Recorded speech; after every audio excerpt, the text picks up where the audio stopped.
Chegamos então ao nosso 33º episódio do nosso podcast, do Pedincast. E hoje, para conversar um pouco mais sobre um tema importante, que tem o seu Dia Mundial localizado no mês de setembro, que é a sepse. Normalmente nós fazemos a apresentação em par, A Flávia, que é minha companheira, minha esposa e uma colaboradora constante com esse projeto, está nesse momento participando de um congresso em Minas Gerais, então não pôde participar. E para a gente conversar um pouco sobre a sepse, então hoje tenho o prazer de convidar o Dr. Marcos Tanita, que tem até um currículo parecido com o meu. Uma vez que começou na graduação na UEL, parece que nunca mais se desapegou da UEL, Exatamente como aconteceu comigo. Então, graduação pela Universidade Estadual de Londrina, residência médica em clínica médica e infectologia pela mesma universidade, título de especialista em medicina intensiva pela MIB, mestrado e doutorado pelo programa de pós-graduação da Universidade Estadual de Londrina, acho que foi Ciências da Saúde, Tenho título de certificação para controle de infecção e atualmente assessor técnico da direção clínica do Hospital Universitário de Londrina. Então, muito obrigado, Tanita, por ter aceitado o convite para a gente falar de um tema tão importante. É um prazer estar aqui, obrigado pelo convite. A ideia, Tanita, é assim, eu particularmente sempre fui um grande entusiasmado pelo tema da sepse. E é um assunto que passa por revisões periódicas, Nós temos aí uma grande força-tarefa mundial, que é o Surviving Sepsis Campaign. Temos um instituto mais próximo de nós, que é o ILAS, que é um instituto latino-americano. Eu acho que tudo isso para demonstrar a força e a importância que a sepse tem. Afinal, por mais que a medicina e as outras áreas da saúde evoluam, ainda é muito prevalente, ainda é incidente e ainda é uma causa importante de óbito, tanto em adultos, quanto em crianças, quanto em recém-nascidos. Então, por isso que nós resolvemos separar esse tempo para conversar um pouco sobre a sepse. E aí, eu vejo assim, Tanita, nós temos, se eu for fazer um comparativo, por exemplo, com a criança, nós ainda temos um grande percentual de crianças que são admitidas em sepse. Então, como plantonista, que você é também da Unidade de Terapia Intensiva de Adultos, como que você vê atualmente o cenário da sepse, não só no nível nosso aqui de hospital universitário, que seria um nível local, mas também dentro da cidade de Londrina, do estado do Paraná, como que está a posição da sepse no Brasil, no mundo, como que você vê essa importância? Eu acho que a sepse é um agravo, é uma situação estranha. Não é só no HU, isso acontece no mundo inteiro. Todo mundo sabe, todo mundo pelo menos tem alguma noção do que é a sepse, da gravidade da sepse, das consequências, dos fatores de risco para o óbito, dos custos que o tratamento da sepse acaba gerando. Mas muita gente acha que não é comigo. Então, ao mesmo tempo que é uma doença bastante conhecida, ela também é uma doença bastante ignorada. Então, isso acaba gerando... Eu acho que esse talvez seja um dos grandes problemas. Existem vários problemas em torno da situação, mas é um dos problemas mais graves. É a falta de identificação e a falta dos profissionais assumirem o comando daquela situação. E daí acaba que fica na dependência de poucos especialistas. Eu acho que isso é ruim. Então, eu acho que é uma situação, no mínimo, estranha. É bastante reconhecida, mas bastante ignorada. E é interessante o seu comentário, porque se nós formos analisar, por exemplo, essa importante referência que nós temos, que é o Surviving Sepsis, ele já até mudou a teórica dele, ou a retórica dele. Porque antes a questão era prevenção. Mas sabe-se que a sepse vai acontecer, Realmente ela é comum, ela vai aparecer não só nas UTIs, mas nas unidades de internação de enfermaria, nos prontos-socorros. Tanto é que a questão hoje é a sobrevivência. Uhum. Então, para isso, realmente, assim, nós colocamos até como subtítulo dessa nossa conversa, que é o reconhecer precocemente. Então, acho que parte disso que você comentou, de não subestimar a doença, ela é comigo sim, porque o meu paciente vai ter sepse em algum momento. Não precisa ser intensivista para lidar com a sepse, Qualquer profissional da área da saúde vai ter contato com ela. E também tentar, assim, de maneira mais assertiva possível, tratar de maneira adequada, né, para que a gente consiga, então, promover a sobrevivência para o paciente. A gente está num ponto em que se tornou um problema de saúde pública mesmo, né? É um alerta da própria Organização Mundial de Saúde que coloca isso, né? Então, realmente, assim, acho que esse é um ponto importante, é não subestimar a doença. Até aquela campanha, naquele mote que tinha alguns anos atrás, que ainda tem, né? Mas acho que caiu também um pouco em desvalorização, que pense pode ser sepse, né? E realmente é uma verdade, né?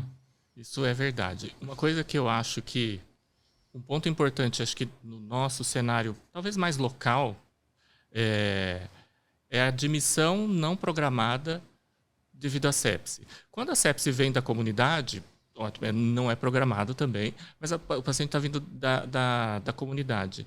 E aquele fator, né, que você mencionou sobre a prevenção, que o foco antigamente era a prevenção, justamente por causa disso. Esses leitos que são ocupados pela admissão não programada, o volume, o número desses leitos ocupados acaba sendo bastante grande, né, proporcionalmente. Então, acaba ocupando leito que poderiam ser utilizados para outras situações, que a gente acaba não dando vazão e acaba gerando uma demanda reprimida. Então, o reconhecimento precoce, que eu acho que é o foco, deve passar, então, por essa... Acho que deveria se lembrar que, ao reconhecer precocemente e ao iniciar o tratamento rapidamente, o tempo que o paciente vai permanecer naquele leito pode ser abreviado, né? Então, eu acho que esse é um foco importante da campanha atual. E como está intrínseco, né? Sempre que a gente vê essas campanhas, que também aparecem em outras doenças, né? Sempre o foco é esse, reduzir tempo de internação, tempo de permanência conectado ao respirador, porque tudo isso no final vai virar menor mortalidade, vai aumentar realmente a sobrevida. E o que eu acho bem interessante é que até assim, a própria definição da sepse, ela simplificou um pouco a nossa vida, né? Porque antes a gente parecia que era obrigatório reconhecer a SIRS, para depois reconhecer um foco de infecção e aí pensar na sepse, e a partir disso se tem ou não disfunção orgânica até chegar no choque. E hoje a nossa vida ficou mais fácil, né? Ficou. Eu nunca fui muito simpático ao termo SIRS, né? E agora, como ele praticamente caiu em desuso, eu acho que facilita muito para o profissional. Então, não precisa mais ficar preocupado de ter 2, 3 sinais de resposta inflamatória sistêmica. Tendo a infecção e tendo algumas variáveis clínicas que são facilmente percebidas, não precisa nem de exame laboratorial para isso, é possível fazer o diagnóstico precoce, né? Eu acho que o termo SIRS, realmente, acho que a gente evoluiu. Né? A gente cresceu e a gente evoluiu. E eu sou totalmente a favor da gente mudar o jogo de palavras. Eu acho que isso melhora a maneira como a gente se expressa e melhora a maneira como a gente é entendido. Mas ainda os critérios da SIRS, os critérios clínicos da SIRS, acho que ainda tem lugar. A identificação precoce baseada em sinais clínicos, ela facilita muito a vida. Ela facilita, eu acho que a gente aumenta a sensibilidade do profissional que está na beira do leito ou do profissional que está no pronto-socorro, né, atendendo a população. Então, eu acho que ainda assim, apesar do termo SIRS, eu acho que não ser mais apropriado, acho que a gente não pode considerar que seja apropriado hoje em dia, mas ainda os critérios, aqueles sinais clínicos, eu acho que ainda cabem, tem lugar. No diagnóstico precoce. O problema, de novo, é a consciência de que a presença daqueles sinais podem significar alguma coisa. Tanto é que, para a pediatria, houve uma ressuscitação do termo, né, quando a gente fala em síndrome inflamatória multissistêmica associada à Covid. Né? Então, acho que realmente, assim, apesar da denominação ter entrado em desuso, a valorização dos sinais inflamatórios, elas sempre vão acontecer, né? Até porque muitas das nossas condutas elas vão partir desses sinais inflamatórios também, né? O próprio diagnóstico em si, né? E eu vejo assim, Thanita, não sei o que você percebe entre os adultos, né? Mas na criança, a gente tem tido algumas mudanças no cenário etiológico. Então, claro, se a gente analisa a sepse no período neonatal, os agentes gram-negativos, eles são predominantes, né? Eu acho que na nossa casuística, por exemplo, pode chegar até 60%, 70% daqueles que são identificados. Eu percebi que nos 2 últimos anos, 2022 e 2023, nós tivemos uma série de casos de crianças internadas na UTI por infecção por pneumococo. Um pneumococo de característica extremamente agressiva. Quando faz pneumonia, necrose pulmonar, pneumatoceles, derrame pleural e um quadro de sepse muito importante, daqueles que a gente assim só vai empilhando bomba, né? Então 2, 3 fármacos vasoativos e outras alternativas para choque refratário. E desses, os 2 casos com meningite, que foram do ano passado, terminaram como óbito. Então a gente tem visto o ressurgimento de alguns gram-positivos também participando da sepse pediátrica. Interessante que o Staphylo aureus, que a gente sempre falava assim, o pneumo ele é prevenível pela vacina, o Staphylo não, então a gente tem que temer o Staphylo. Mas não é o que a gente tem visto na prática. Então a gente não tem visto ou não tem reconhecido, né, as sepses por Staphylococcus aureus, mas tem tido muita sepse por pneumococo multiresistente. Olha, honestamente eu não vou saber dizer se a gente teve alguma alteração no perfil microbiológico da sepse. Eu acho que a gente ainda persiste com predomínio de bacilo gram-negativo. No passado, o predomínio era coco gram-positivo e com aumento recente de cândida, de fungo.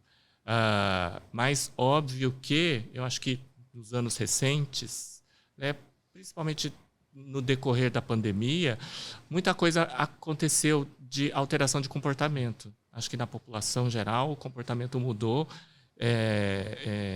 em termos de aceitar vacina, né? Uma grande maioria da população foi vacinada, foi vacinada para influenza também. E daí, assim, parece que sempre que a gente tira um punhado de areia de algum lugar, né, aquele espaço vai acabar sendo ocupado por alguma outra coisa. Talvez seja isso que esteja acontecendo. E do ponto de vista microbiológico, o pneumococo sempre teve alta letalidade, né? São fatores de virulência muito agressivos mesmo. E então, assim, o prognóstico da infecção por pneumococo sempre foi muito ruim, especialmente meningite, né? Se não mata, deixa sequela. Então, eu imagino que talvez seja um pouco disso, uma alteração do comportamento da população, a vacinação para a influenza, para o Covid, mas eu não vou saber dizer se no adulto isso tem acontecido também. Tradicionalmente, as pandemias elas deixam algumas sequelas na população pediátrica, né? Em 2009, nós tivemos a pandemia pela influenza. Isso nós já comentamos até antes aqui. Isso mudou o nosso comportamento perante as crianças com síndrome respiratória aguda grave. E na Covid especificamente, acho que então nós tivemos essas 2 heranças. Uma delas, o pneumo, né, com essa característica de alta... ele sempre foi muito virulento, mas ele apareceu mais, né? E outro, a mudança do próprio vírus sincial respiratório, né, que sempre foi o nosso protagonista em todos os anos, que também mudou o seu perfil de virulência. E algo que a gente nota muito em relação ao pneumo é que, assim, talvez esteja na hora de a gente fazer a transição do tipo de vacina também. Porque na rede básica é a vacina 10 valente, né? E os que a gente conseguiu identificar a subtipagem eram subtipos que são cobertos pela 13 valente, mas não são contemplados pela 10 valente. E agora já está aparecendo aí a 15 valente, né? Então já tem disponível, inclusive, essa vacina também, né? Acho importante assim, o programa de vacina atualizar, né? Eu acho que precisa estar em constante avaliação para que isso seja, para que as vacinas utilizadas sejam atualizadas. A gente tem constantemente evolução das vacinas e agora, então, com a Covid, eu acho que a gente pode esperar evoluções talvez até mais rápidas. É bastante assim, é interessante. Na pediatria, o diagnóstico de doença viral sempre foi muito mais frequente, porque no adulto era difícil coletar painel viral, muito difícil. A gente coletava basicamente por obrigação, porque, né, no HU a gente é um centro de vigilância, então a gente precisa coletar um determinado número de amostras. Então a gente acabava coletando, mas tinha um pouco esse cunho obrigatório. Não era tanto assim de investigação. Uma que o resultado também vinha sempre muito tardio, era depois que a gente ficava vendo. Isso era mais com finalidade de inquérito epidemiológico do que diagnóstico, propriamente dito. Mas agora, a gente tendo a disponibilidade do exame muito maior do que a gente tinha antes, eu acho que facilita muito e eu acho que a gente vai verificar na população adulta também. A gente já tem verificado um número crescente de vírus sincicial respiratório na população adulta também. E eu acho que isso deve ter sido também por causa da vacinação, por causa das alterações de comportamento na comunidade. É interessante esse ponto. Eu me lembro mesmo quando começou a chamar a nossa atenção no finalzinho de 2021, quando no mês de dezembro de 2021, pleno calor, nós tivemos uma série de crianças com infecção pelo vírus sincicial respiratório. Então, aquele paradigma, ele é um vírus de clima temperado e frio, como está aparecendo agora no verão. Então, realmente foram mudanças. Tanto é que tem até um artigo da Nature, que nós até citamos num podcast anterior, que citava, inclusive, a associação do vírus sincicial respiratório com influenza. E aí, essa mistura promovendo a replicação de cópias híbridas. Então, além dele ter o seu material genético, que já é indecifrável para nós, ainda incorporou o material genético do influenza, né? Então, realmente houve essa mudança. E talvez isso tenha propiciado, inclusive, a infecção bacteriana. E aí o pneumococo funciona como um agente oportunista mesmo. Sempre numa infecção viral, o risco de ter uma superinfecção bacteriana é sempre muito grande.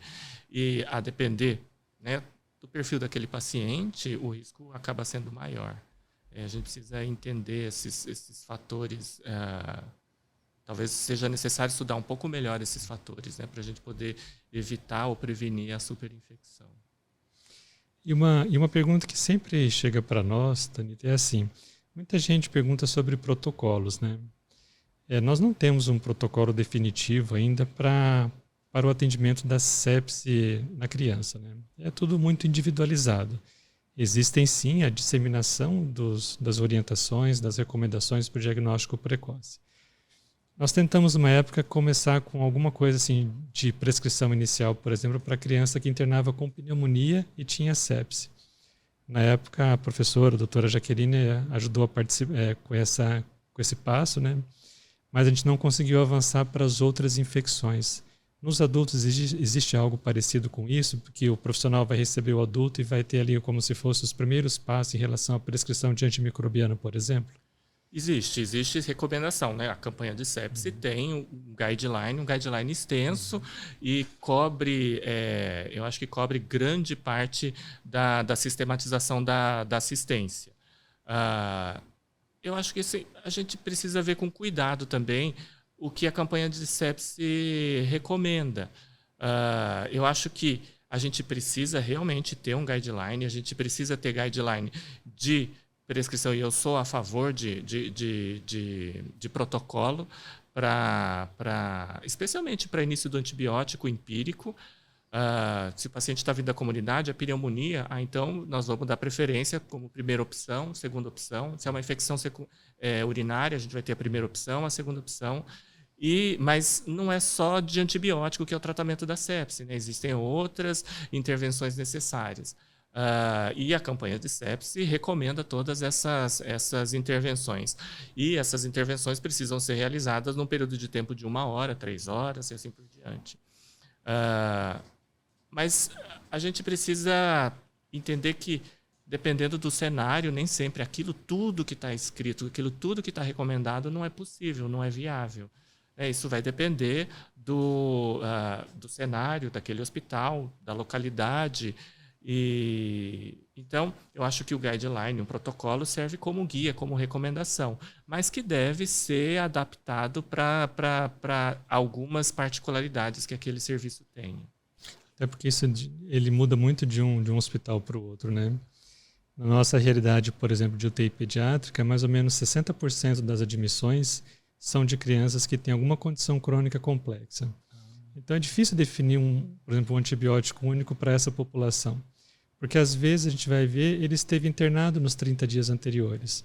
Ou é uma criança que tem traqueostomia, que faz uso de cateterismo intermitente em casa, ou que faz uso de catéter enteral para alimentação. Então, realmente fica difícil, né? Acho que talvez a gente tenha que ter um primeiro passo, mas ele não pode ser algo engessado, né? Tem que ser flexível para que a gente interprete ali de acordo com as condições do paciente. Sim. Né? Precisa...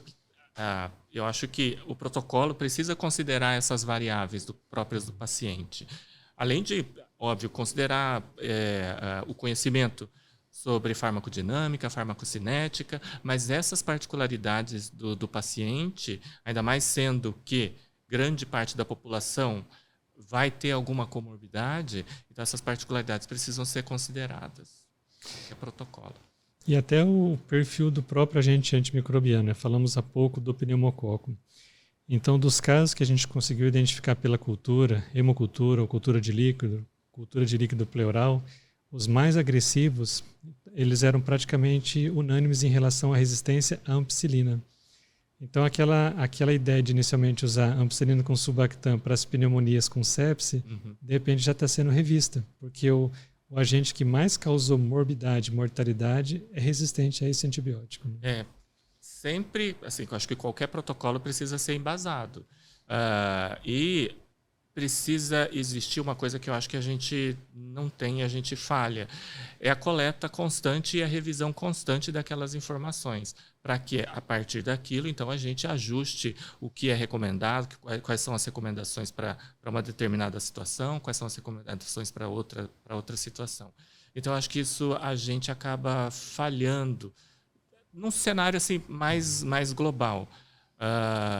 Então, essas informações todas precisam ser coletadas, porque não é fácil manter um protocolo gerenciado, não é fácil implantar um programa de assistência à sepse. Isso precisa de recurso e essas informações geradas por esse programa, coletadas durante esse protocolo, durante a realização do protocolo, são informações importantes que vão, então, determinar quais são as intervenções, as intervenções de melhoria, né, que a gente pode ter. Então, a coleta de dados e a análise de dados, acho que é essencial e é uma coisa que a gente não tem feito com grande propriedade. E aí, Danita, assim, só para a gente explorar um pouco mais essa questão da antibiótico terapia. Tem sempre a questão da hora ouro, né? Então, no adulto, tem a questão da primeira hora ali de avaliação. E eu sempre falo que, ao longo do tempo, a terapia intensiva pediátrica ela se aproximou muito da terapia intensiva de adultos. Então, são assim, o mesmo jeito, acho que, de ver o paciente, a gente vê a criança também. Se distanciou um pouco da terapia intensiva neonatal, até porque o recém-nascido ele tem muitas particularidades fisiológicas que diferencia ele mesmo do restante da população, digamos assim. E atualmente a gente tem visto algumas publicações que cada vez mais na criança, não no adulto, né, questiona essa questão da primeira hora e falando das 3 horas que você citou agora há pouco.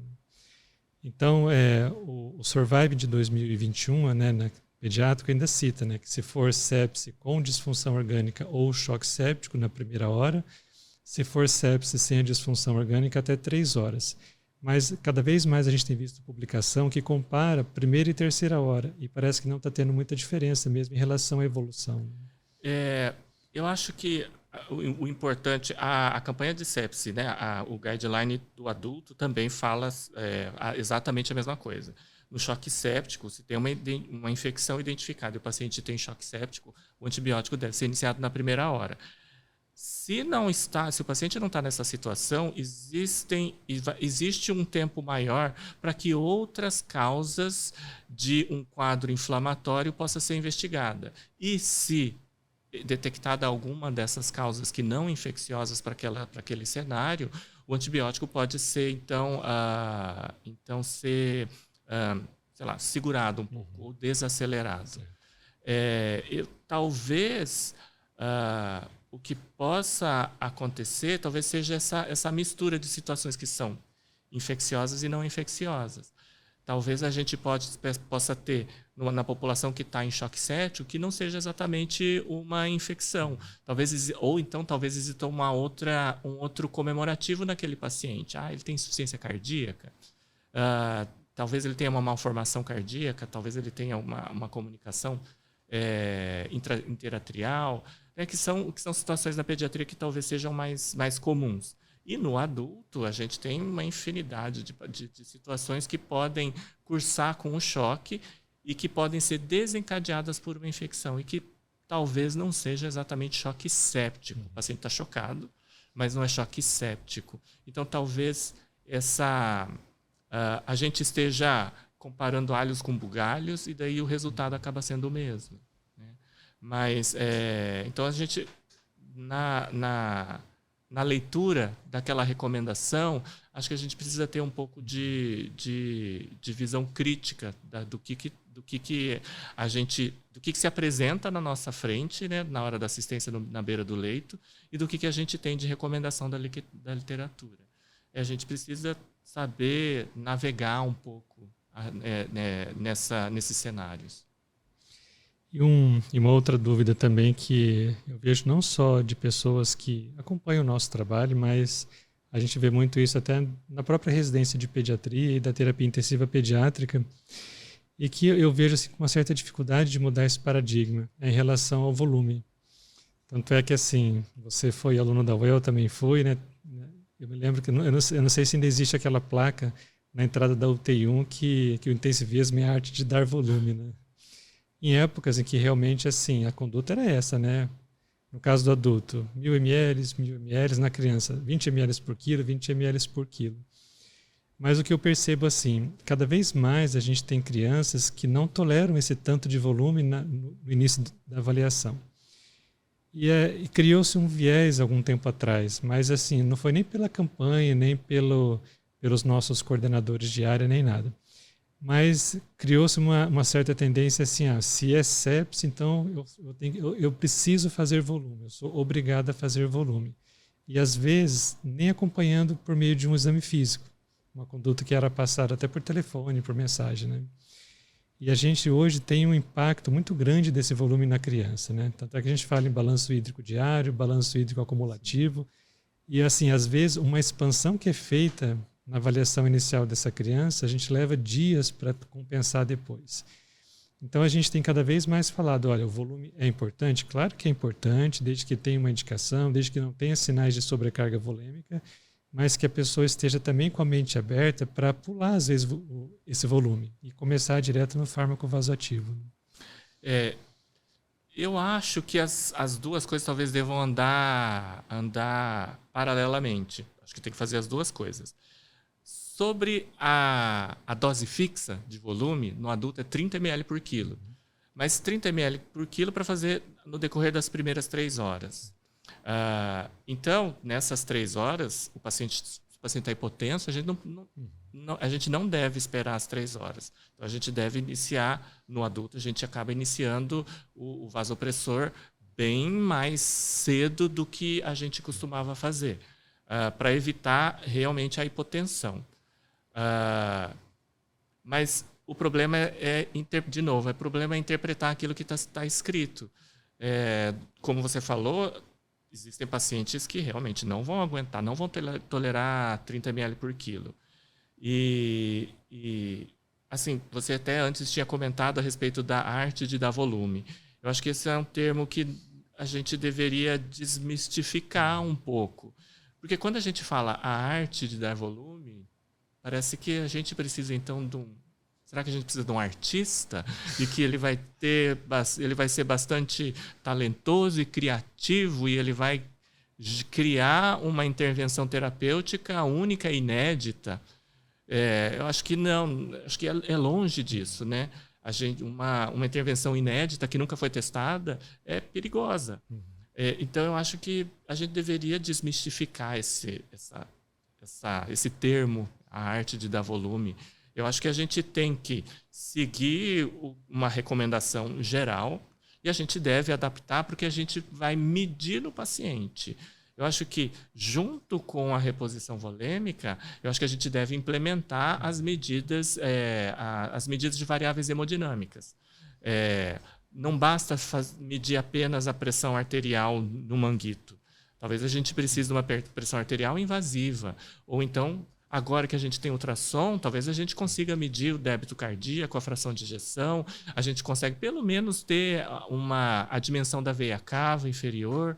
Então, são parâmetros que a gente tem facilmente na beira do leito hoje em dia e que essas variáveis é que devem determinar, então, a dose da reposição volêmica. Eu acho que a gente deve abandonar a dose fixa. A dose fixa da recomendação, ela serve como uma recomendação inicial, mas que a gente precisa monitorar. Não dá para cegamente dar 30 ml por quilo e está tudo certo. É aquilo que você falou, às vezes a ordem é dada até pelo telefone. Né? Mas eu acho que a gente, mais do que nunca, a gente precisa estar próximo do paciente. E a gente tem ferramentas para a gente poder avaliar isso, para avaliar a dose. Acho que é mais ou menos algo parecido com a fórmula de Parkland na criança, né? A gente tem aquele ponto de partida, né? Que é lá 3, 4 ml por quilo por superfície de área queimada. Mas quem vai meditar se eu estou certo ou errado é a diurese. Então, assim, pode ser que eu esteja dando muito, eu tenho que diminuir. Pode ser que eu esteja dando pouco, eu tenho que aumentar. E você comentou essa questão da monitorização à beira-leito e o ecocardiograma, né? Funcional, digamos assim, tem sido também muito citado na literatura, né? Para avaliar enchimento ventricular, débito cardíaco e também até a turgência de veia cava, né, para saber exatamente isso, né, se de repente o volume que eu estou administrando ele não está sendo excessivo para aquele paciente ou até assim mostrar que eu tenho espaço para dar mais volume, né? Eu não vou descompensar ele. Né? Eu acho que essa o lance da reposição da ressuscitação inicial. Eu acho que talvez nas campanhas futuras, talvez eles incluam a monitoração. Talvez eles devessem incluir essa monitoração logo nessas primeiras 3 horas. É factível no pronto-socorro, isso também. Né? É óbvio que em alguns cenários, algumas situações, a gente não tenha, né? O profissional que está ali atendendo não vai ter essas ferramentas. Mas a proximidade é obrigatória. Eu acho que tem que estar vendo o paciente. E, se possível, até quem sabe ter um ecocardiograma dentro da unidade com as pessoas passando por esse treinamento mínimo, né, que é só fazer a parte funcional. Não é fazer diagnóstico da cardiopatia, né? Só avaliar mesmo essa parte hemodinâmica. Eu acho que assim, é bastante diferente o ecocardio do intensivista, o ecocardiograma do intensivista e o ecocardiograma do cardiologista. A avaliação do intensivista, ela é dinâmica, ela precisa ser repetida periodicamente para sempre estar avaliando se a gente vai dar volume, se nós vamos parar de dar volume ou até se a gente vai retirar volume. Então, esses parâmetros hemodinâmicos gerados pelo ecocardio, ou então até por uma pressão arterial invasiva, que hoje em dia a gente tem monitor de débito cardíaco minimamente invasivo. Então, eu acho que essas ferramentas são úteis para orientar um pouco melhor a reposição volêmica. No fim, aumenta a segurança para o paciente, né? Acaba aumentando, te dá mais informações objetivas que vão melhorar a assistência. É óbvio que, de novo, é aquele cenário, né? Se existe, ótimo. Mas se não existe, vai ter que ter um ponto de partida e o médico precisa estar sempre do lado do paciente. E ainda sobre essa questão do volume, quanto é interessante como que é algo dinâmico esse conhecimento. A questão da opção pelo cristalóide, acho que já está bem sedimentada. Claro que tem algumas exceções que nos vão fazer utilizar o coloide, mas raras exceções. E agora, na criança, a gente está falando muito sobre essa questão da comparação da balanceada com a não balanceada. Tanto é que essa semana eu tenho a intenção até de voltar a conversar com a farmácia, algo que nós conversamos alguns meses atrás, de tentar padronizar o plasma light no nosso serviço, né? Que é o que a gente tem mais visto na criança e acredito que no adulto também tenha sido recomendações parecidas. Né? Tem. E houveram 3 grandes ensaios clínicos recentes. O HU fez parte, na época que eu ainda estava na assistência dentro da UTI, o HU fez parte de um grande ensaio clínico, multicêntrico, e ainda assim a gente não tem uma resposta definitiva, eu acho. Eu acho que existe uma tendência a dar preferência para a solução balanceada, mas, de novo, não é todo lugar não é todo hospital de serviço que vai conseguir ter esse medicamento, porque é remédio, né? esse medicamento. O custo vai ser mais elevado do que um cristalóide. Então, assim, a gente precisa olhar com cuidado. Pode ser uma recomendação, mas essa recomendação precisa ser adaptada. Mas eu acho que ainda a gente não tem uma resposta definitiva a esse respeito. Eu acho que a gente ainda tem outras coisas para serem avaliadas. Ah, sim. Na criança, assim, a única diferença que tem sido encontrada mesmo é que a solução cristalóide tradicional, né, com soro fisiológico a 0,9%, tem uma associação maior com hipercloремia. Sim. Aí quando você analisa diretamente tempo de internação, tempo de permanência no respirador ou mortalidade, não há diferença. Só que daí tem outro grupo que vai analisar especificamente a hipercloremia. Aí se você analisa isso como um fator de exposição, aí tem mais tempo de internação, mais tempo de permanência no respirador e maior mortalidade. Então, quem defende acaba usando a repercussão direta e a repercussão indireta que usa o cloro como um atravessador, digamos assim. Né? Uhum. Sabe que há uns 2, 3 anos atrás, talvez um pouco mais, eu li um trabalho que falava que o uso do cristalóide estava associado até a risco de SARA. Porque o sódio poderia gerar lesão do endotélio na circulação pulmonar. Então, assim, talvez faça sentido a gente abandonar a solução salina por causa de várias situações diferentes. E dá preferência, mas assim, ainda existe a questão do custo, né? Que eu acho que pode ser impeditivo para muitos serviços. Não dá para criar um protocolo único que não leve em consideração o que tem disponível em cada hospital. Né? Eu acho que a campanha da sepse, ela precisa ser democrática. Né? Ela não pode ser, apesar de que, quando a gente olha o rol de consultores, de autores, né, a maioria são americanos e canadenses. Então, a gente tem 3 brasileiros no board ali da campanha de sepse. Eu vi, tem do Oriente Médio, tem um sul-africano, tem da China, da Índia, mas a maioria, né, e ali, eu imagino que no painel de pessoas, eles acabam... questões mais polêmicas acabam indo para a votação, né? Então, eu acho que a campanha de sepse precisa ser democrática, a gente tem representação ali, mas ainda assim a representação não é igualitária. Mas eu entendo que a campanha de sepse precisa dar essas coordenadas mais democráticas mesmo.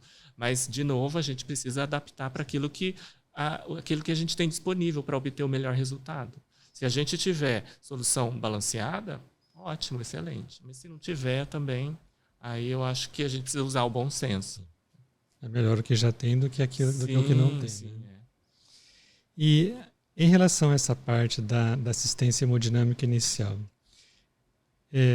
eu vejo assim que na pediatria nós passamos por uma mudança significativa. Em 2002 teve um task force do professor Joseph Carcillo que colocava lá passo a passo de como seriam introduzidos os fármacos vasoativos. E lá então tinha volume, aí resistência a volume e dopamina. Resistência à dopamina, as outras catecolaminas. E com o tempo, a dopamina simplesmente ela foi banida, né? Ainda tem uma certa resistência, né? Mas hoje eu vejo assim, não tem mais como a gente usar. Porque toda a evidência que mostra, que compara, por exemplo, dopamina com noradrenalina, dopamina com adrenalina, não tem mais como sustentar a indicação dela. Eu acho que no adulto também é mais ou menos algo parecido que aconteceu, né? A noradrenalina é a droga de escolha, e daí, então, para a falha da refratariedade à noradrenalina, associar um segundo vasopressor, que atualmente a recomendação é vasopressina.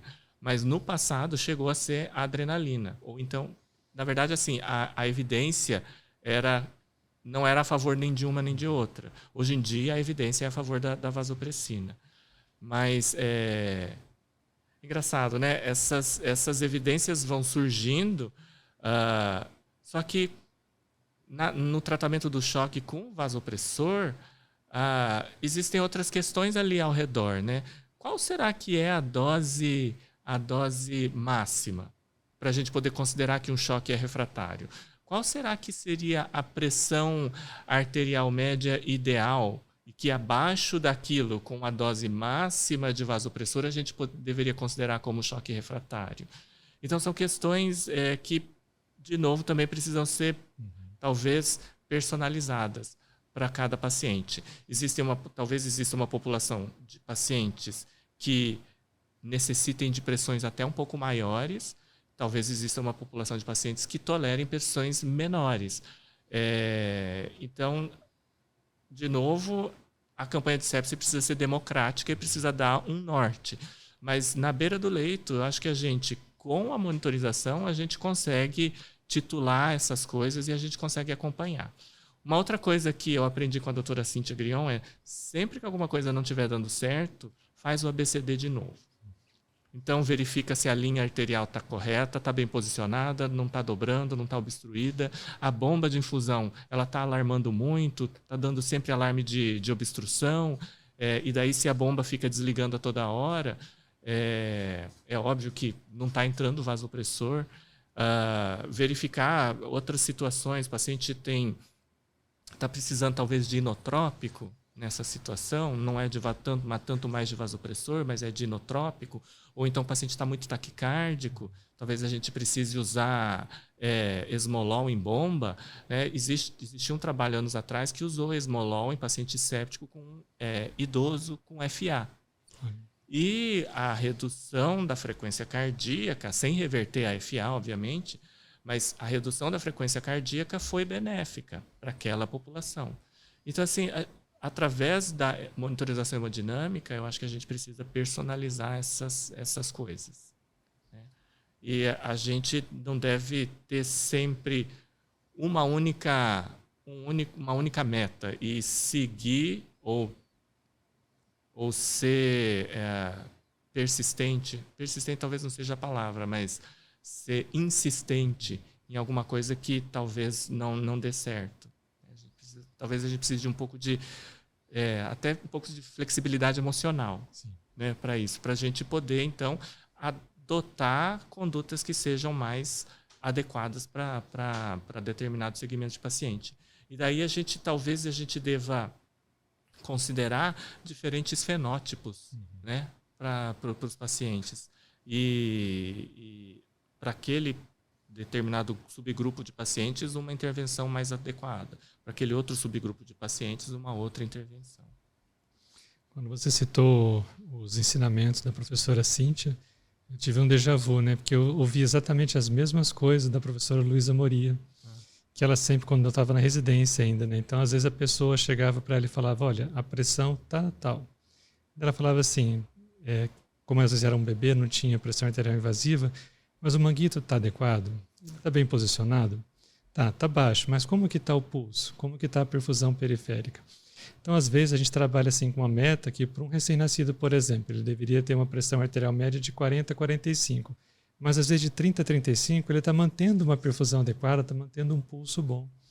Então, essa diferenciação de bom senso mesmo, né, de individualização do tratamento, faz com que a gente não hipertrate, né? Não faça um tratamento que às vezes é excessivo para aquele paciente. Né? Essa obstinação terapêutica, né, que vai acabar gerando malefício. Eu acho que são ensinamentos que a gente precisa levar. Sim. E um ponto também que você citou, Thanita, é com relação à refratariedade. Eu vejo assim que nós passamos por diferentes momentos. Ainda não sei se a gente chegou no ponto de corte definitivo. Eu sei que não existe mesmo assim um valor tal de NOR, por exemplo, que nos coloca como um choque refratário. Mas nós já, por exemplo, usamos a dose de 1 micrograma por quilo por minuto. Muito alto, eu acho, para você pensar em refratariedade. Aí passamos para meio e atualmente a gente trabalha com 0,3. Então, teoricamente, assim, a gente aumenta a NOR até 0,3 microgramas por quilo por minuto. Não que vai parar de aumentar, mas daí, assim, no próximo aumento, aí a gente já associa a vasopressina. Então, é difícil de encontrar esse valor de refratariedade. Serviços, por exemplo, né, que encabeçam o próprio Survive no Canadá, com 0,3 já coloca a criança em ECMO, por exemplo, né, porque tem esse recurso disponível, né, tem o recurso tecnológico e o recurso humano disponível. Então, esse ponto da refratariedade ainda é algo que a gente não sabe se chegou na resposta definitiva. Né? É discutível.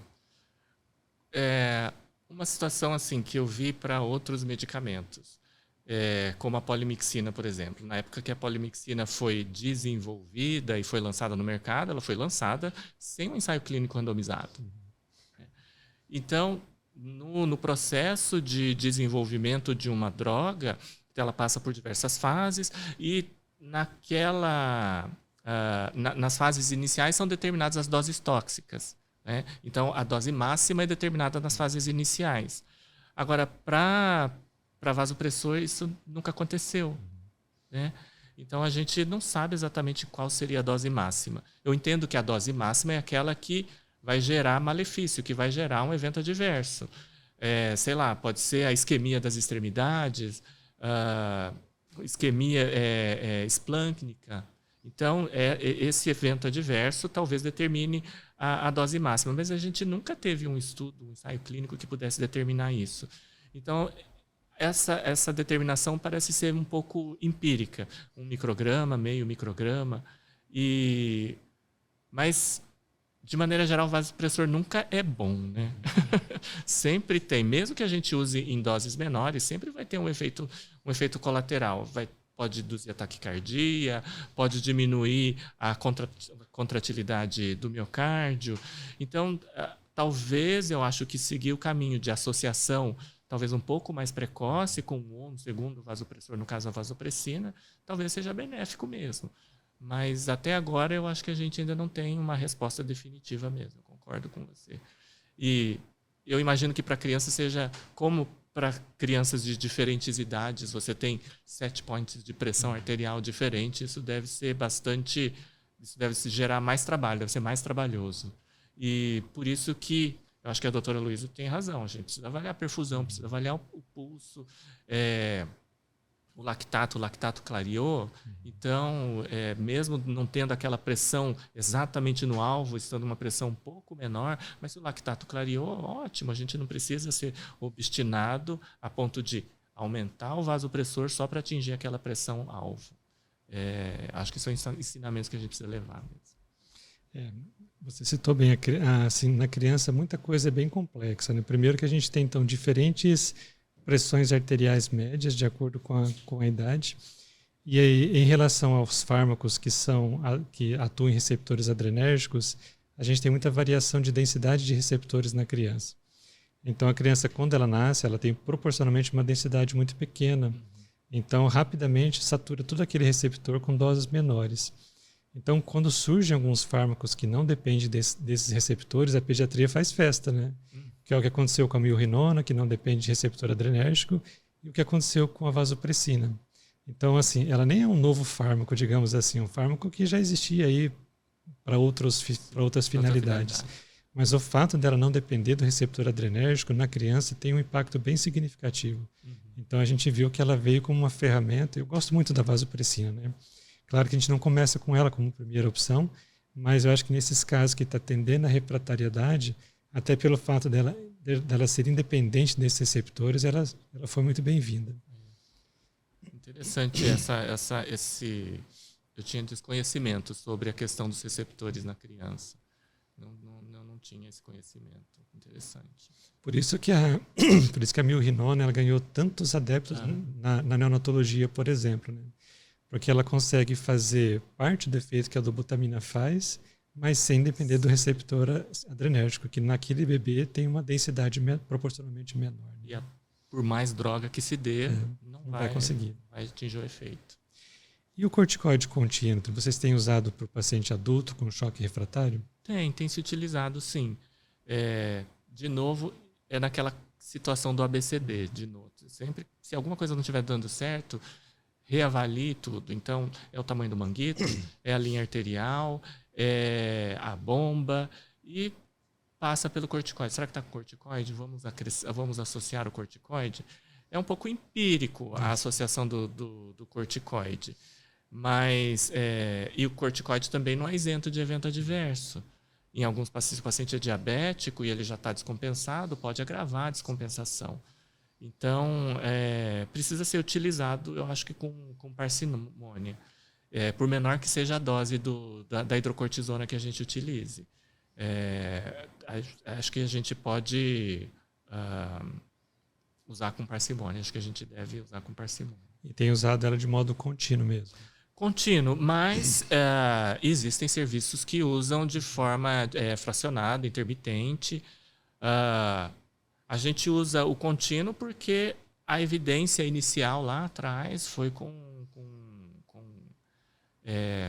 em bomba de infusão, né? Mas existem serviços que usam com dose intermitente, 50 de 6 em 6. E como o corticoide ele é vítima da moda, né? Então, eu me lembro que durante a minha residência, 20 anos atrás, a gente, quando usava corticoide, fazia aquelas doses gigantescas. Chegava a fazer 50 miligramas por quilo de hidrocortisona. Aí os trabalhos mostraram que não, essa dose não trazia nenhum benefício a mais e ainda trazia riscos para o paciente. Aí passou a se usar doses menores e intermitentes. Só que ao longo dos anos as doses foram ficando cada vez menores. E aí até chegar no uso contínuo, né? Então a gente também tem usado de modo contínuo. E na literatura é uma dose tão variável, né? A gente vê assim de 10 até 200 miligramas por metro quadrado dia. E já teve referência de citar o dobro disso, de 400 miligramas por metro quadrado dia. É uma dose que a gente vê assim, ela é suprafisiológica, com certeza, mas ela não tem aquele efeito tanto sobre a imunidade, por exemplo, que as doses mais altas antigamente tinham, né? Sim. Há anos atrás, a doutora Cíntia fez um trabalho sobre o cortisol na sepse. A Josiane Fest, ela coletou, era um método não invasivo, né, para a detecção e para mensuração do cortisol na saliva. E assim, por mais que seja de bom senso, a gente, antes de iniciar, para saber mesmo se existe deficiência de cortisol, seria coletar, né? Mas não é factível, eu acho, no dia a dia, porque não dá para esperar o resultado do exame. Né? Em relação à dose também, no adulto também a dose é variável. No passado era muito mais. A gente que usava 100 miligramas, 150, 200, 300 miligramas. Mas hoje em dia eu tenho visto uma tendência à padronização, à homogeneização dessa dose. Mas no passado já foi bastante variável também. E essa questão de testar, né, até assim, na minha história pessoal, até uma certa frustração, porque a minha dissertação de mestrado foi exatamente sobre isso. Na época era muito forte na França, né, um grupo do professor Anani, né, tinha muito artigo publicado dele sobre a questão do corticoide na sepse. Então a gente tentou fazer uma validação onde a gente dosava o cortisol basal, aí fazia uma dose de estímulo com a CTH de 1 micrograma, uma dose bem pequena, e 1 hora depois dosava o cortisol pós a CTH. Aí de repente vem o Surviving Studies falando que isso não adianta fazer, que tem que tratar. Então todo aquele trabalho meio que hoje não é mais utilizado. Mas serviu para a gente chegar que na nossa população 29% das crianças com sepse, todo o recorte foi sobre quem tinha diagnóstico de sepse. Em 29% havia uma certa deficiência adrenal. Então é algo que realmente a gente não pode subestimar, porque ela vai acontecer naquela sepse com disfunção orgânica associada. Né? Eu acho que é aquela situação. Vamos revisar tudo, não está dando certo. Chegou no ponto do corticoide, então associa o corticoide. A gente só precisa ter em vista que pode não funcionar. E se não funcionar, talvez a gente precise, de novo, começar tudo de novo, zero. É a questão que você falou, né, de rever todo a ABCD. Eu não sei se foi a professora Luciene que costuma falar que às vezes a gente está fazendo tudo isso pelo paciente, mas chega um determinado momento que quem decide a evolução é o paciente, né? Porque a gente está oferecendo tudo que ele precisa, mas assim, parece que nada funciona. E tem aqueles que a gente faz o mesmo tratamento que de repente encontra um caminho para melhora progressiva. Né? Ela costumava falar isso mesmo. Porque que existem as variações individuais. Né? Acho que eu creio que diferentes fenótipos vão responder de maneira diferente. Então, vai existir aquele paciente realmente que nada funcionou. Talvez nesse paciente que nada funcionou, talvez o volume seja uma arte, mas aí não é só o volume. A arte também vai envolver o vasopressor, o corticoide, a monitorização. Nesse cenário de zona cinza, né, onde a gente não tem evidência para essas situações, parece que realmente o paciente é que decide o seu próprio desfecho. É o nosso pior cenário, eu acho, vendo assim retrospectivamente, é a criança que faz sepse num pós-operatório de grande porte. Então, assim, claro que a gente não tem uma correlação sistemática para dizer isso do ponto de vista estatístico, mas na prática a gente tem observado recém-nascidos com pós-operatórios de grande porte que evoluem com sepse são os mais difíceis. São aqueles que caminham para a refratariedade, são aqueles que muitas vezes estão lá com às vezes 10 bombas de infusão, cada uma com a sua finalidade, e que não melhora por nada, vão degringolando cada dia mais. Né? Eu não sei, eu não vou saber dizer, mas assim, eu proporia, ou seja, levantaria a hipótese da lesão cirúrgica, ter fatores ali na criança que são devastadores, né, que são desastrosos. Talvez seja isso. Às vezes, a concentração da energia, né, do gasto energético fica um pouco desviada. Né? Existe uma lesão cirúrgica que precisa ser cicatrizada, mas existe uma outra situação. Então, o gasto energético fica um pouco dividido. Existe isso... A análise de gasto energético existe para a população queimada. Né? Existe um elevado gasto energético para a cicatrização, né, da queimadura, e proporcionalmente o gasto energético para manutenção, para homeostase, fica toda desviada. Então o paciente desnutre muito rápido. Então talvez exista alguma coisa relacionada com trauma cirúrgico, ainda mais com, né, cirurgia de grande porte. Eu diria isso, não sei se existe alguma coisa assim, não sei se a minha hipótese é correta. Eu acho que sim, tanto é que até usando o exemplo dos queimados, quando nós começamos com o CT aqui no HU, nós tínhamos o plantão da pediatria lá, nós tínhamos 2 profissionais da pediatria que ficavam responsáveis pelas crianças que internavam lá. Com a saída desses profissionais, por diferentes motivos, então a UTI pediátrica ela herdou, e hoje eu uso esse termo com maior honra, ela herdou a criança grande queimada. Porque ao compreender essas dificuldades, principalmente em relação a esse catabolismo que o paciente queimado passa, e aí com o alerta de uma criança grande que ao longo da internação perdeu quase 20 quilos, 19 quilos perdeu, nos levantou essa preocupação, né, do quanto que a gente precisa, por exemplo, nutrir bem esse paciente.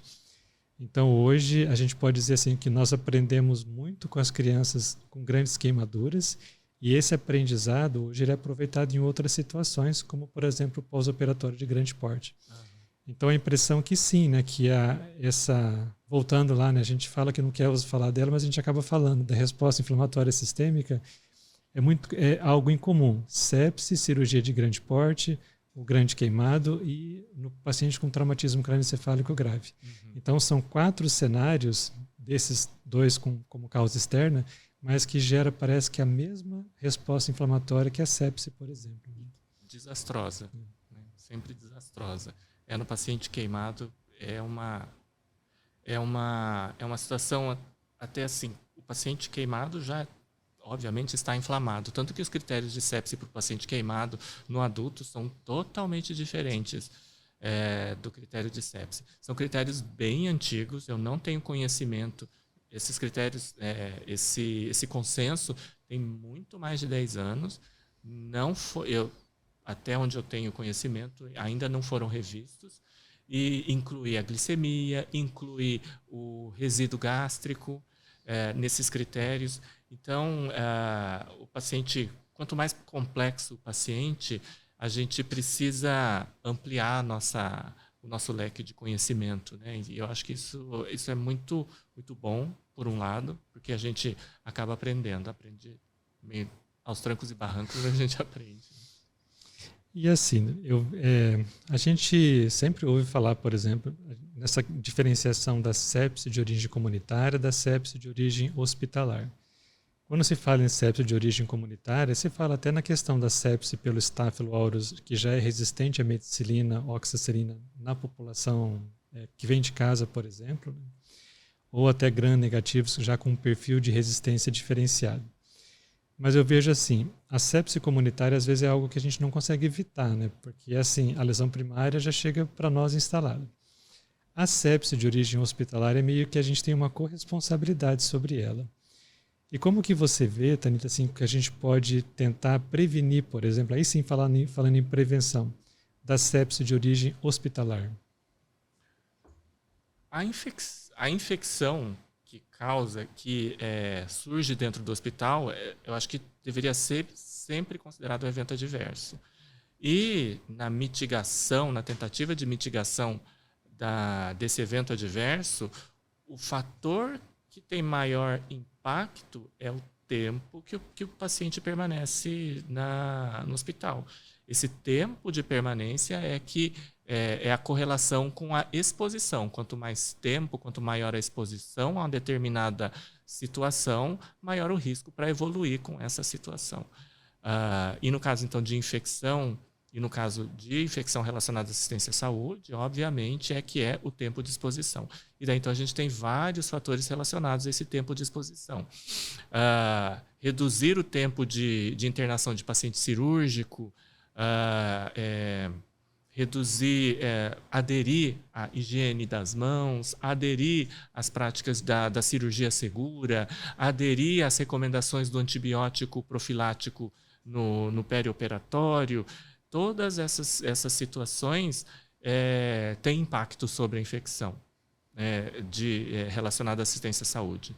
E sem mencionar, né, os bândulos de prevenção de PAV, infecção da corrente sanguínea, infecção urinária.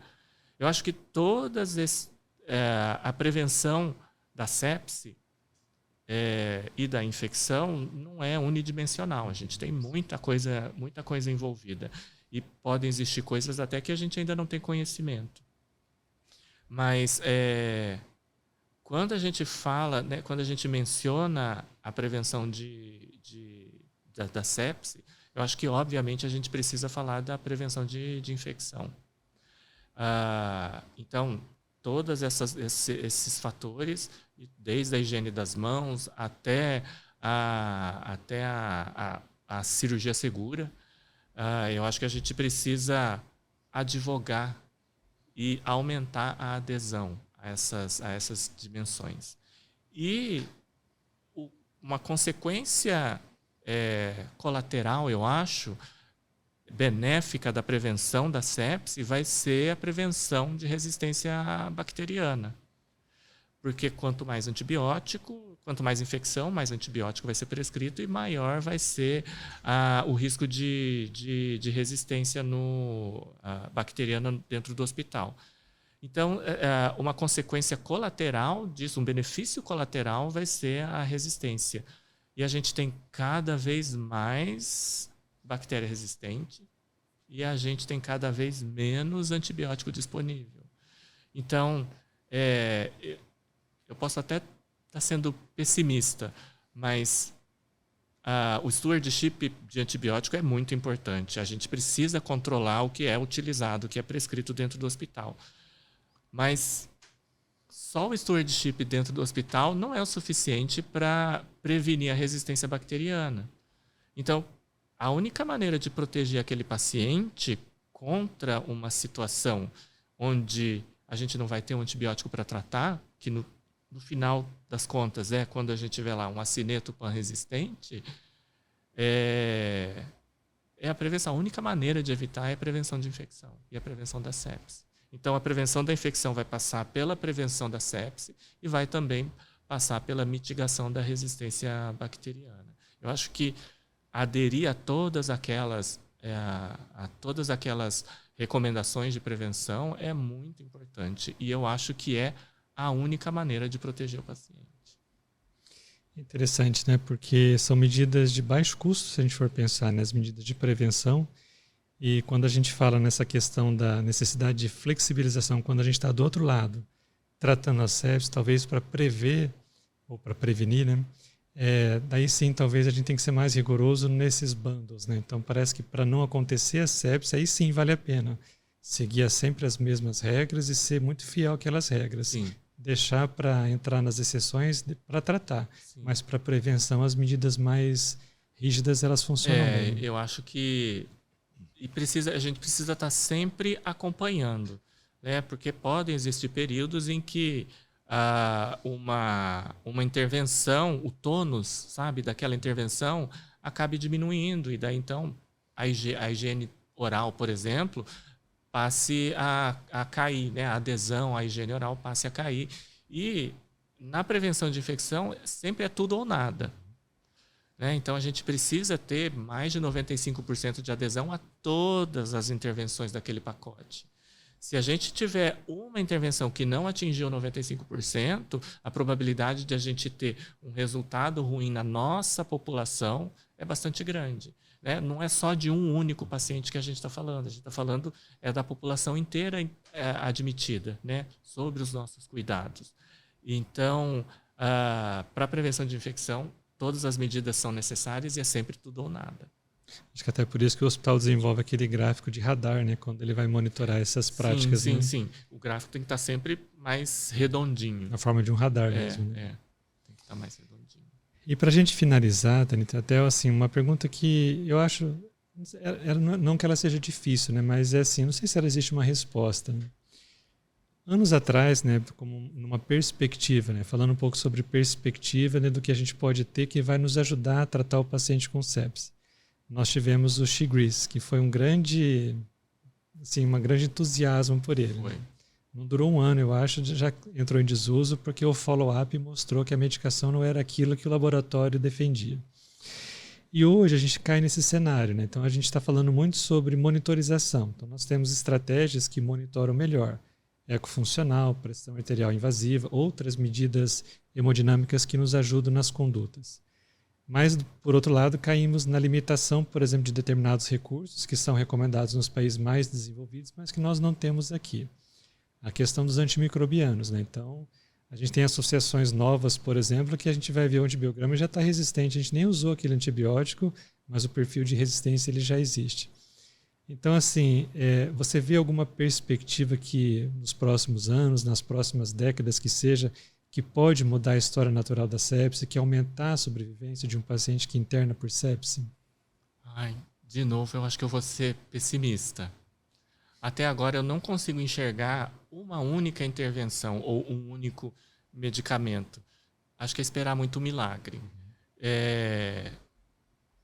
Eu acho que para uma doença que é tão complexa assim, uma única intervenção não vai ter aquele efeito desejado. Eu acho que a gente precisa sempre ser muito vigilante em todas as intervenções, de prevenção, em todas as intervenções de tratamento, porque eu acho que o futuro não é muito promissor. O antibiótico que é essencial, anda muito limitado, né? E, como você falou, a gente já tem resistência a antibiótico que a gente nem chegou a utilizar.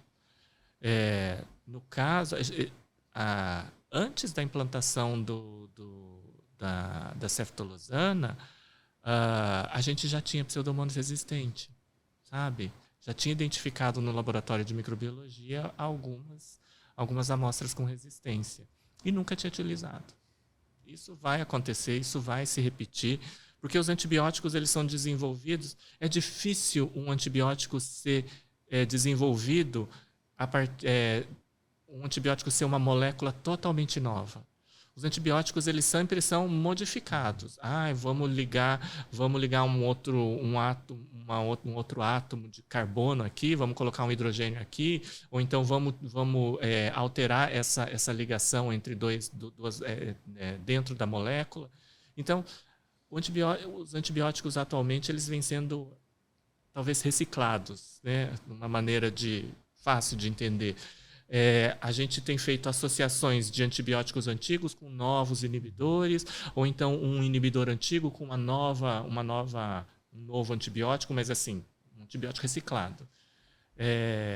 Antibióticos que representem novas classes, eu não consigo enxergar. Recentemente eu li na Nature uma nova molécula. Era extraída de uma colônia de bactérias que não crescia em meios de cultura. Eles chamavam até essa bactéria de bactéria do buraco negro. Mas, então, existe essa nova molécula. Mas isso é uma descoberta. Normalmente essas coisas são descobertas meio que aleatoriamente, né? Verifica-se uma substância, essa substância vai ser testada. Então, sim, aquela descoberta acabou sendo aleatória. Então, o desenvolvimento de novas moléculas é muito difícil. Eu não consigo enxergar que uma única intervenção seja milagrosa o suficiente, ainda mais para uma doença que é tão complexa. E é bem isso que a gente tem presenciado, né? Eu até sempre considero que nós estamos no meio privilegiado, porque a gente tem acesso a antimicrobianos que outros serviços não têm, né? Exatamente pela questão de custo. Então, assim, nós não carecemos dos melhores antimicrobianos. Mas realmente, né, anos atrás a gente teve um certo respiro com a associação das ceftazidima com a avibactam, mas hoje a gente já tem gram-negativos que são intrinsecamente resistentes, né? E o ceftolozane com tazobactam, que acho que é o Zerbaxa, né, o nome comercial mais comum, nós não conseguimos usar, porque a única vez que a gente pensou em usar, o antibiograma chegou com resistência. Então, e eu acho que você nem está sendo pessimista, sabe, Danito? Eu lembro que uns 10 anos atrás eu vi uma palestra de uma infectologista de outro serviço e que ela falava, né, que historicamente sempre houve uma competição do ser humano com as bactérias.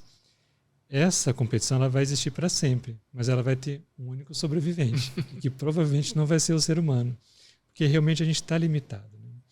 A gente tem assim, usado de descobertas ao acaso, com a descoberta dessas novas moléculas, ou meio que improvisando, né? Associando 2 antimicrobianos com espectro para gram-negativo, duplo carbapenêmico, triplo carbapenêmico, porque realmente assim, isso mostra que a gente está sem arsenal. Sem arsenal. Então a gente está tendo que reinventar fármacos antigos. A própria polimixina, né, um fármaco antigo, que foi modificada, foi melhorada, é claro, mas assim, a gente está tendo que redescobrir fármacos para poder manter o mesmo potencial de antimicrobiano. Ainda assim, acredito que seja menor do que era no passado, né? Na semana passada, eu fui no Congresso Brasileiro de Infecto e numa palestra, a Ana Gales, que é autoridade mundial em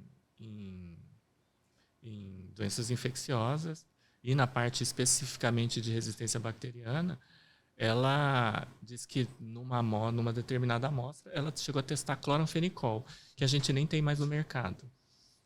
E a bactéria era resistente ao cloranfenicol, então... Mesmo não usando. Mesmo não utilizando. E o cloranfenicol já saiu do mercado há muito tempo, há, sei lá, talvez 2 décadas que eu não ouço falar de cloranfenicol. E ela diz que ela chegou a testar, na esperança de que houvesse sensibilidade, mas... Não foi frustrada, né? Foi. Então, essa competição realmente. As bactérias são muito mais rápidas na evolução, né? Enquanto que o ser humano, a gente não consegue evoluir, a gente não consegue desenvolver novos mecanismos imunológicos, a gente não tem disso. Mas a bactéria consegue evoluir e desenvolver mecanismos de resistência muito mais rápido, na velocidade da luz. E sempre cai naquele viés da indústria farmacêutica, né? Que às vezes vale mais a pena investir num fármaco que a pessoa vai depender dele para o resto da vida, né? Um antihipertensivo, um hipoglicemiante, um controlador de hipertrigliceridemia, do que um antibiótico que tem prazo, né? O antibiótico você vai usar por um período curto de tempo. Então, às vezes, vale mais a pena investir num fármaco que você vai ter que usar para o resto da sua vida. Sim, né? sim. E a gente tem também... a gente tem alguns antibióticos que são recomendados já na literatura, mas que a gente não tem disponível no mercado brasileiro. E são medicamentos de laboratórios menores. E para a autorização no mercado brasileiro, ele precisa, o laboratório vai ter que gastar bastante dinheiro, né? Então, a gente aqui no Brasil a gente vive um cenário um pouco difícil. A gente tem muita droga disponível, mas existem algumas opções de novas moléculas, tipo, por exemplo, o cefdorocol, já disponível há bastante tempo, já há alguns anos, mas aqui no Brasil até hoje nada. Foi autorizado pela Anvisa. Não tem nem planejamento. O que eu ouvi falar é que era um laboratório menor e que não tinha interesse de gastar rios de dinheiro para ganhar a autorização no Brasil. E para eles também tem um risco, né? Eu me lembro quando foi autorizada a comercialização da gatfloxacina. O laboratório gastou muito para conseguir tornar a droga disponível no mercado. Teve uma vida curta, né? Porque daí começou a ser associada a efeitos adversos graves e foi literalmente retirada do mercado, sem chance de voltar, né? Porque um fármaco como esse que sai do mercado dificilmente volta, né? Não volta mesmo, infelizmente. Bom, Tanito, eu acho que foi uma conversa muito interessante, muito produtiva, né? Nós tivemos esse mês de setembro, estamos um pouco atrasados, né? Nós tivemos no dia 13 de setembro, Dia Mundial contra a Sepse, né? Acho que não dá nem para falar que é Dia da Sepse, é o Dia contra a Sepse, né? Porque é um evento que a gente não quer ver no nosso meio, não quer ver no nosso paciente. Então, sabendo de todas essas limitações que nós temos hoje em relação a perspectivas, então acho que é reforçar muito do que você falou aqui. Não se engessar em protocolos que são muito rígidos ali na conduta, mas sim individualizar, levando em consideração o fenótipo, né, levando em consideração as características individuais de cada paciente, mas não deixar de reconhecer, não subestimar essa entidade, digamos assim, chamada de sepse, né? Então a impressão que dá é que a gente, assim, para hoje trabalhar em prol da sobrevida, é exatamente isso, né? Reconhecer precocemente, ser coerente no tratamento, é um tratamento assertivo, mais do que engessado em um protocolo ou outro, mas um tratamento assertivo que vai valorizar as características individuais de cada paciente, para que a gente consiga, então, talvez ter um resultado melhor. Então, fica o meu agradecimento aqui por tantas explicações que você trouxe, por tanta colaboração, para a gente até comparar o que é a sepse na criança e o que é a sepse no adulto. Né? Eu que agradeço muito o convite e foi uma conversa esclarecedora. Eu aprendi muito e agradeço mesmo. Muito obrigado. Obrigado.